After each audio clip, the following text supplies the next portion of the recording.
I'm highly spiritual. I'm highly spiritual. I'm highly spiritual. I'm highly spiritual. I'm highly spiritual. I'm highly spiritual. I'm highly spiritual. Peace and love, friends and family. Welcome back to another episode of the Highly Emotional Podcast. It's been such a beautiful, it's been a beautiful time for me where I'm at in life. And I feel like I'm touching places and new heights that I never thought that I would be able to touch before. I feel like it's being called upon me by divine sacred source or God or whatever you call it to create a space in which people can confide who they are, the shadow that they're dealing with, the adversities that they're dealing with, the resentment that they're dealing with, but also find balance in that relationship with God, or what I believe in is self. And so I ask a lot of people, I ask them like, how's your relationship with God? How's your relationship with with your soul? And I think that a lot of people, when they hear God, they think that I'm talking about, a religion perspective on it. When I'm asking, how's your relationship with God? What I'm asking is, how is your relationship with you? It just seems like a lot of us feel like we have to maintain a relationship with God in order for people to perceive us as being good people. But I feel that if you understand that God is within, the temple of God is within, the kingdom of God is within, you realize that God is within you. And it seems that people neglect themselves for the sake of God outside of them, and then they hide who they are inside. And, as we talk about on here, a lot of times as we talk about the shadow, most of us are afraid to address our shadow, afraid to address who we are within. So therefore, we deal with things internally and it affects our everyday living situations. So today I wanted to talk about something that I've talked about briefly, but I really haven't given you guys the context truly of it. So I wanted to touch lightly about my book, Only You Can Save Yourself. And I'm just going to go off like the back context of it. And it goes like this. It goes, what if healing isn't about fixing yourself, but remembering who you were before your pain? For years, you may have felt trapped in circles of trauma, self-doubt, emotional weight. You've been waiting for someone or something to rescue you from the heaviness of your past. But the truth, the power to heal, has always been within you. Only You Can Save Yourself is more than a book. It's a guide to reclaiming your life through a 3-step healing process. And you will learn how to identify and bring awareness to your past wounds, feel and process suppressed emotions, forgive, release, and let go, and transform pain into power. So with me for this book, it wasn't the fact that I wanted to just write a book for people and have people purchase something. What it truly was is it was about transcending beyond my pain, my depression, my image on what I thought I was, while activating or living in the victim mentality under that hive control that we talked about on the episode previous to this. And it was just showing people the steps in which helped me become a better version of myself. And so it's like through all this pain that I was dealing with in my entire life, my entire life, is that I always thought that I had some type of relationship with God, but the relationship that I was having was a false relationship based upon the context in which people told me God was. I would always find myself in like the darkest spots of my life and say, oh God, please help me. Or Jesus, please, Please save me. I promise I'll go to church. I promise I'll read the Bible. And I realized that I was doing myself an injustice of a relationship with God, because I would only seek for God in those moments. And I only thought that God would be with me when I would do good things. But what I'm starting to realize is that when I do a mental review of my life, of me like being in the darkest situations to now where I'm in a peaceful place, there was never a time where God was not with me. And whether I wanted to believe or I didn't believe, or this was somebody's definition of God and this and that, God was already with me, mapping out my life. Even when I was doing bad things, even when I was hurting myself with toxic relationships and, abuse and all these other things, God still was with me. The thing about it is, like, in my life, when I sit back and I review, God was always sending a signal to me to show me that I was going the wrong way. And it's like we listen to everything else outside of us. Like, you go to church and you listen to this, and you listen to your parents that tell you, hey, God is this religion and God is that and this and that. But I feel like God always reveals in the times it needs to reveal.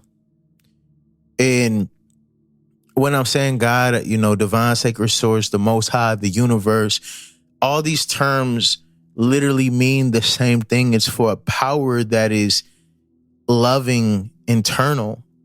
And we think that we have to be so hard upon ourselves. We have to be perfect people. I used to think, like, what's wrong with me? Like, why am I such a bad person? Why am I so fucked up? Why do I have to deal with this? God, why me?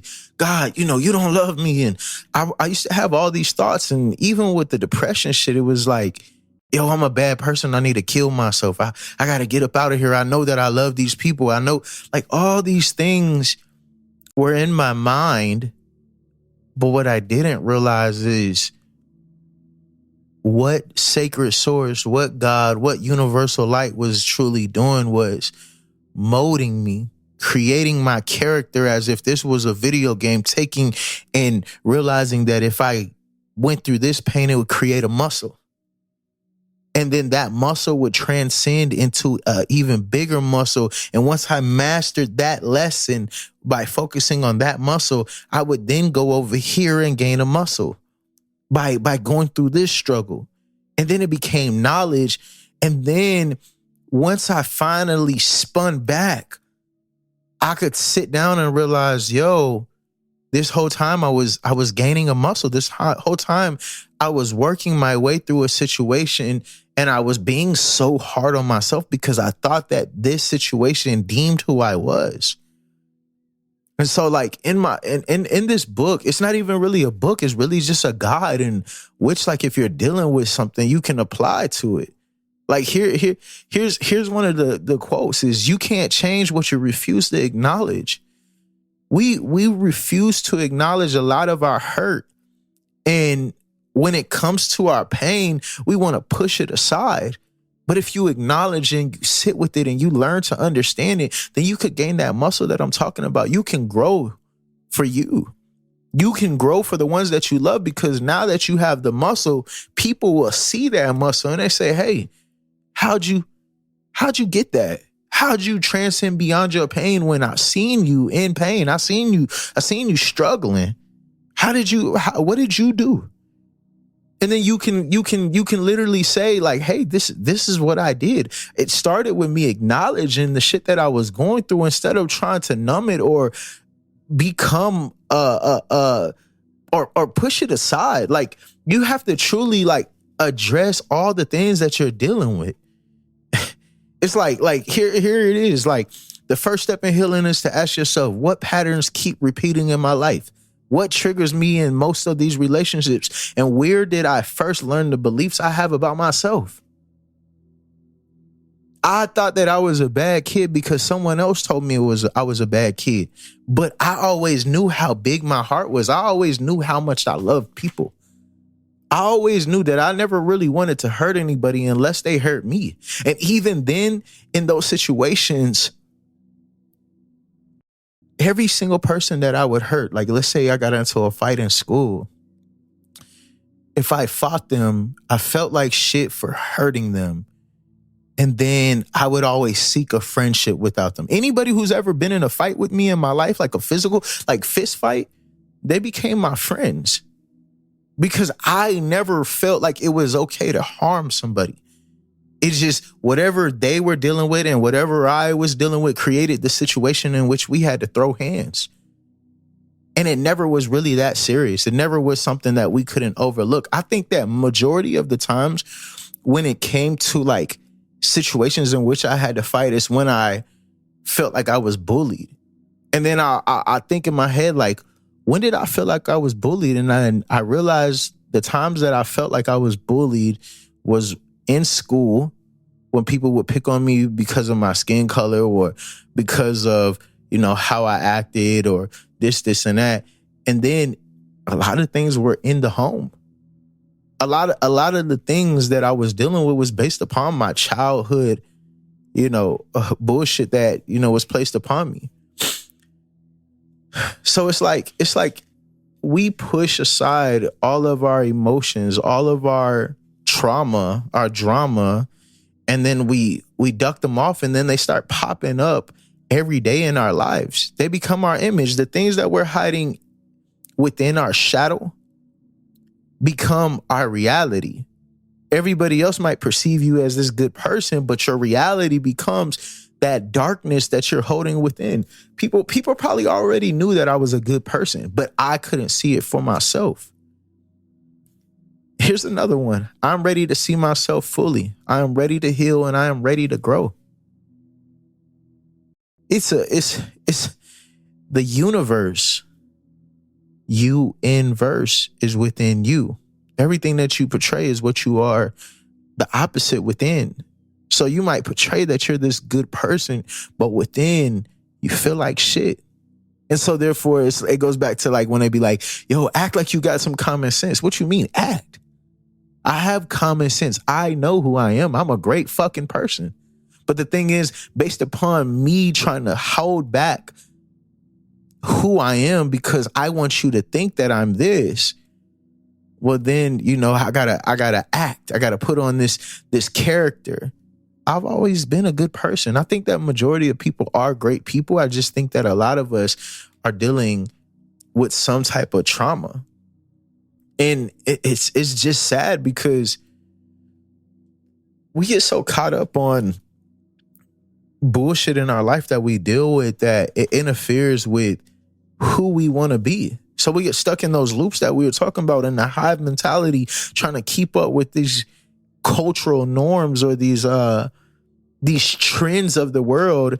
And then you think that that's who you are. Like men don't cry, man. That's bullshit. It feels beautiful to cry. Actually, I just had a amazing crying moment the other day. I was here in the studio and I was making a song and I didn't know the idea on which the song was. So I just closed my eyes and I started just letting it go. And in the song, it was the context was like down to my grave, I'll shed tears for you. You know, down to my last, I'll shed tears for you. And as I started the verse, the words started coming out. And in the middle of the verse, I realized that it was like a letter to my father. Because I had visited my dad not too long ago. And every time I would hug him, I just felt this need to like hug him. Like, man, I love you. I just want to give you this energy hug. Like just healing energy. I want to show you like, I love you. That's all it is just I love you. And every single person, like when I was in Maryland, when I would hug them, it would feel like an exchange for whatever they're dealing with for positive energy to like cleanse them and heal them. It just felt that way. But when I was hugging my dad right before we left and I was like, you know, I love you, I could hear his voice crack. And he might, you know, think that those are weak based upon his perspective of how he views his life. But I heard his voice crack. And it just made me realize that when it came to my dad, I used to be afraid of my dad because I could not trust him based upon, our relationship, based upon some child abuse and, me not knowing who he is and him not knowing who I am. And he called me later on the day and he said, "Don't hug me like that." And I was like, "Why?" And he said, "Don't hug me like that because it feels like it's a goodbye forever hug." And I was like, "Well, I just wanted to give you a hug like, I love you, because I want you to know I love you, even though like you may think that, I don't fuck with you or whatever bullshit that we've been through, I still love you." And I told him, I was like, although you feel like it's a goodbye forever hug, I want to hug you like it may be the last time that I'll see you. And I feel like we hug people in our life without understanding that life can be very temporary and you never know when it's going to be the last time you'll see somebody. So anyways, back to the song. I was in the middle of like writing this verse or saying this verse, like straight from my mind, my spirit into the microphone. And in the middle of it, I started crying. And when I tell you, like I started crying, I started boo-hooing. And I realized that for my dad, it may hurt because he never got the opportunity to be the father that I may need him to be, or I want him to be, or that he wanted to be. He probably just only had the chance to just be him in the sense of what he had to deal with and the cards that he would deal with. And in the middle of my tears, I could just think about like being a father and not being able to know your son, the one person who may be able to relate to you, the one person who shares you. Like I'm a man, my son is a man, like this experience of like manhood. And I felt like, damn, it sucks that you had to deal with that. Like it really sucks that you had to go through your life in and out of jail, not being able to see your son and not having a great relationship with your blood kids, and to be at a point in your life where you kind of feel like you're at a certain part in your age where tomorrow isn't promised. And not only are you dealing with whatever sickness that you're dealing with resentment, internal resentment. You're dealing with your own emotions and depression and all these things. Like it just came to my mind and I was like, damn, I'm sorry that you had to go through that. And then I bust out in tears and I was like, I'm sorry. I'm sorry that you were stripped from that. I'm sorry that you never had the opportunity to have the relationship with me that you wanted to. And a lot of us, we think that we know what our parents is going through. We know, a lot of us, like when it comes to dads who ain't been in their kids' life, we just be like, fuck my dad. And, he wasn't there. But it's like, you never really know what these people are going through. You don't know what your mom is dealing with. You only know what she tells you. And what she tells you might just be the information that's best for you based upon what she feels is beneficial to your development. But you don't know her truth. You don't know his truth. I don't know my dad's truth. And I was like, damn, I'm sorry. I'm so sorry that you didn't get that. But then I found a level of gratitude in this sadness, this grieving point, because I had felt so deep of an emotion that I had processed in my brain that is as if my dad had died. And it was like, I'm so sorry. But then I found the gratitude, and gratitude was like, thank you. Because it must have been extremely painful to deal with that. It must have been extremely painful to deal with seeing your child being raised by someone else, growing up with other people, not having that time to teach him how to be a man according to your standards due to your wrongs and your rights. And not only that, I was like, thank you, because all the things that you went through, all the things that you fucked up on, all the good things that I know about you, because we did meet, we do have a relationship, all the things that I know of you, about you, I can apply them to my life and have the best relationship with my children, which I feel like I have now. And I realized, like, that's kind of how I have to base our relationship. That's where that deep level of love comes from. It's a sense of gratitude. I understand that you deal with a lot of stuff. You went to the pits of hell in your life, and I wasn't there to witness. I never can know, but I mean, I'm thankful that I don't know, because I can love my son. I can be there for my son. I can learn from your mistakes and say, I'm going to be the best father that my father wasn't. And this is another point in the book. It says forgiveness is not a gift to the person who hurts you. Forgiveness is a gift to yourself.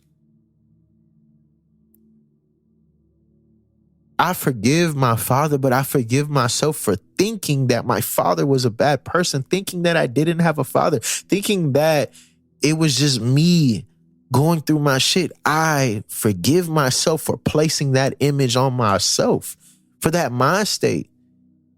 Forgiveness is not saying what happened was okay, for forgetting or pretending it didn't happen, letting someone back into your life, accepting toxic behavior. That's not what forgiveness is. Forgiveness is forgiving yourself, releasing the emotional grip the past has on you, freeing yourself from the weight of anger, resentment, and bitterness, choosing pain over peace, recognizing that what happened to you is part of your past, but it does not have to define your future. Just because my dad wasn't there before does not mean that he's not there now. He's there now, so therefore I can build that relationship and talk to him. Let him know who I am. With all of them, my parents, my grandparents, so on and so forth. Right now is an opportunity to. And that's the thing. It's like, we don't have to hold on to that. And this goes back to what I was saying, is like, when I ask how your relationship is with God, it's really to ask yourself, how is your relationship with you? Because if you don't have a relationship with yourself, then you don't have a relationship with God. If you neglect yourself and your intuition and your betterness, or your who you are for the betterment of your internal self, you don't have a relationship with God. You can go to church all day, every day. You can pray for every meal, every situation you can pray. But if you don't have you don't have a relationship with yourself, then you don't really have a relationship with God. You're just faking it.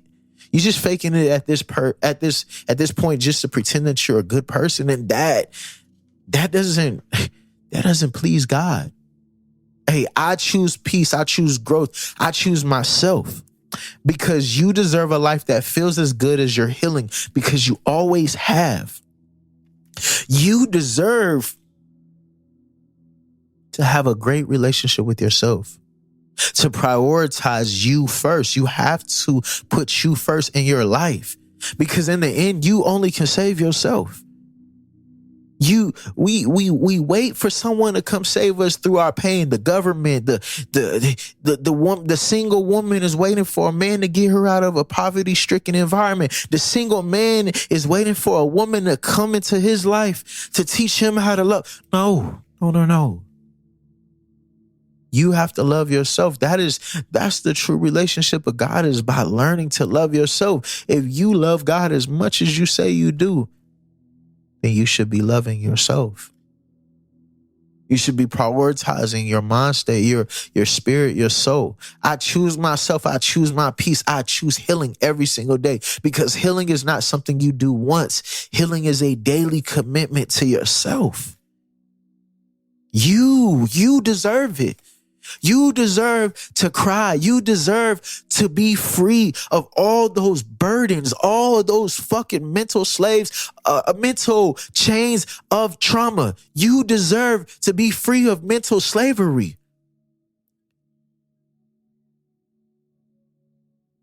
Because when you can free yourself of that, you can feel the frequency of love,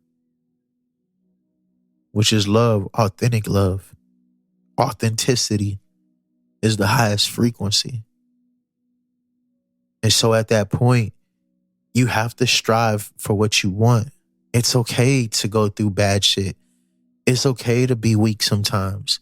Because if you are weak in a situation, then you have the opportunity to grow strength. It's okay to be transparent. It's okay to have a tough day. It's okay to grieve. It's okay to be sad. It's okay to go through traumatic experiences, but they do not deem who you are. You are more than that. You are way more than that. You are beautiful. You are light. You are everything that is loving. You are perfect. The Most High does not make mistakes. Everything that you're going through is an adventure to become who you deserve to become. That's what it is. It's not about just this one mission. That's not your purpose. Your purpose isn't to go through trauma. Your purpose is to transcend beyond that. I release what no longer serves me. I set myself free because you deserve to be free, because you always have. You deserve to be free of societal norms. You deserve to be free of the hive mentality. You deserve to be free of your trauma. But in order to become free, you have to address it. That's what this book is about. This book is it's not just a book where you sit down. It's a book you dealing with something, open it up. It's here to teach you on how to transcend beyond the shit that you're dealing with every day. Simple context. There are steps in here in which you can apply. Protect your peace. Not everyone will understand your healing. Some will try to pull you back into the old versions of yourself. Be mindful of the people, places, and habits that drain your energy. You are allowed to walk away from anything that disrupts your peace. Anything that makes you feel like shit, strip it out your life. That's the thing. I was talking to my little cousin the other day, right? And he said, this woman I'm dealing with, she doesn't accept me for my past. Hey, then let her go. Hey, she keep telling me she want me to do this. Hey, then let her go. The thing about it is, like, all these signs, you hear all this. Love never has to feel like you have to pretend to be something that you're not. You are what you are. You've been through what you've been through. You will transcend. Now, if you still settling for the bullshit that you've been through and that's your image, then, hey, you shouldn't be in a relationship from the get-go. But if you want to have a relationship, you should be authentically you. Be you. Only you can save your fucking self. You waiting on someone to come into your life and love you the way that you need to love yourself. It ain't never going to happen. It starts with you. The only reason why you willing to accept this type of relationship is because you got mommy issues, because your mom didn't love you the way that you deserve to be loved. So guess what? You need to teach yourself how to love you. Fuck. Love yourself. Like that's what people don't understand. The reason why my relationship is the way it is, like me and my wife, I feel like we have a great relationship. We're not relationship goals, but because I realize in order for me to love her the best that I can, I have to love myself. I have to be selfish sometimes. I have to say, hey, babe, I gotta go on a jog. Hey, babe, I gotta go do this. Like, self-love is not buying material things. That's not self-love. That's a facade. Self-love is this. This. It's doing the work on yourself, repairing you. You got a nice car, like you a car and the paint job is nice. The seats look nice. You got the booming system, all that. But the inside, your transmission fucked up. Your radiator fucked up. Your brakes is going bad. This shit squeak when you stop.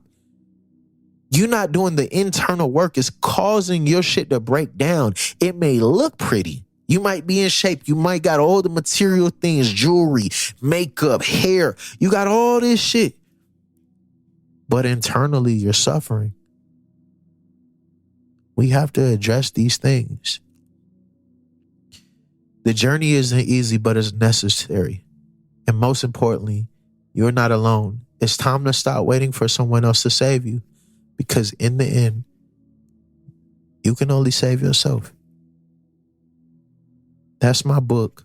This is what it's about. For anyone who is hearing this episode, you can purchase my book now.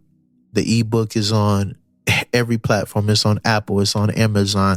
It's available for ebooks.